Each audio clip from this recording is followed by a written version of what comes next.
If you're putting your fridge away for extended periods of time, I used to jam like a towel or something in here to keep the door open so that it didn't smell or mildew or mold or whatever it is. And what I didn't realize is Dometic has provided me with something that does that automatically. Let me show you how that works. So in your fridge and freezer, there's these little dividers. I think both of mine are in my fridge right now. Here they are. Here's one of them. And here's the other one. And you may have been puzzled by how these things have these sort of extra little slots on them. And this is how they work. What you do is first you focus that you want the Dometic logo facing outward, and you want the wide part of this facing the door. This thin little strip here will attach to this door handle, so that slides in there like that.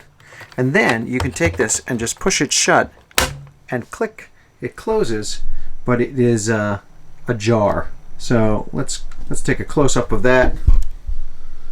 You can see that's ajar. And to just release it, you just push that in a little bit. And you can see it's this little piece right here that catches on the edge of the refrigerator. So if I snap that in there. And that's it. You do that for both fridge and freezer and you're good to go. I hope that helps.